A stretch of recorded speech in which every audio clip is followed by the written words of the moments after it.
আপনি কি জানেন আপনাকে ইগনোর কেন করা হয়? তবে শুনুন, আপনাকে কেউ একবার ডাকলে আপনি দৌড়াতে দৌড়াতে চলে আসেন। এটা করবেন না, এতে আপনার ভ্যালু কমে যায়। আপনি কিছু মানুষকে প্রয়োজনের থেকেও বেশি ভালোবাসেন, সেজন্য তার কাছে আপনার কোনো মূল্য নেই, ইগনোর করে আপনাকে। আপনি প্রচুর এবং মন খুলে কথা বলেন, সেজন্য আপনাকে সমাজ মূল্য দেয় না। আপনি সবাইকে আপন ভাবেন এবং আপনার মনের ভাবনাগুলোকে তাদের সাথে শেয়ার করেন। এতে করে তাদের কাছে আপনার ভ্যালু কমে যায় আর আপনাকে ইগনোর করে। অন্যদের বোকা বানাতে শিখুন, বাকিদের এটা দেখান যে আপনার জীবনে কোনো লক্ষ্য নেই। সোশ্যাল মিডিয়ায় পার্টি এবং নিজের মজা এবং আপনার আনন্দের পোস্টগুলো শেয়ার করবেন না, যাতে তারা মনে করে আপনার জীবনে কোনো লক্ষ্য নেই। কারণ কেউ যদি জানতে পারে আপনার নিজের লক্ষ্য পূরণ করার জন্য আপনি দিনরাত কঠোর পরিশ্রম করছেন, তাহলে অন্যেরা আপনার রাস্তায় কাটা হয়ে দাঁড়াতে পারে। এটা মনে রাখবেন, আপনার বাবা মা ছাড়া কেউ আপনাকে সফল হিসেবে দেখতে চায় না, এমনকি আপনার নিজের প্রাণের বন্ধুও না। আর এটাই সমাজের কঠিন বাস্তবতা। একটা ছেলেকে সঠিক পথে আনার জন্য একটা মেয়ের পবিত্র ভালোবাসাই যথেষ্ট। ভালো থেকে বলে চলে যাওয়া মানুষগুলো কখনোই এটা বোঝে না যে তারাই আমাদের ভালো থাকার কারণ ছিল। কি অদ্ভুত, তাই না? ফুলের উপর তুমি শুলে ফুল সজ্জা, আর তোমার উপরে ফুল দিলে সেটা মৃত্যু সজ্জা।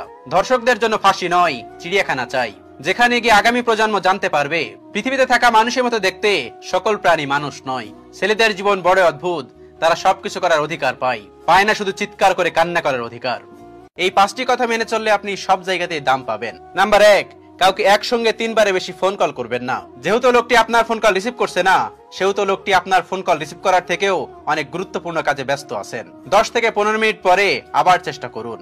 নাম্বার 2, কারোর থেকে টাকা ধার নিলে সেটি অবশ্যই ফেরত দিন। যদি ঋণদাতার মনে নাও থাকে, তবু সময় মতো তাকে টাকাটা ফেরত দিন, বা তাকে এমন ভাবে পুষিয়ে দিন যেন তার মনে শান্তি আসে।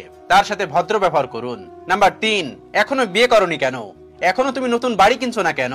এই ধরনের প্রশ্ন করা থেকে বিরত থাকুন। নাম্বার 4, অন্যের মতামতকে সম্মান জানাতে শিখুন এবং কারোর কথার মাঝখানে কখনো কথা বলবেন না। তার কথা বলা শেষ হলে তারপর আপনি কথা বলা শুরু করুন। নাম্বার 5, কেউ যদি কোনো ছবি দেখার জন্য তার ফোনটি আপনার হাতে দেয়, তবে সেই নির্দিষ্ট ছবিটি দেখুন। গ্যালারির এপাশ ওপাশ করবেন না। যে তোমাকে দেখার জন্য ছুটে আসেনি, যে তোমাকে পাওয়ার জন্য কখনো পাগলামি করেনি। মনে রেখো, তুমি শুধুমাত্র তার অভ্যাস মাত্র, ভালোবাসা নাও। জীবনের সব কথা আর সব অপমান ভুলে যেতে নেই।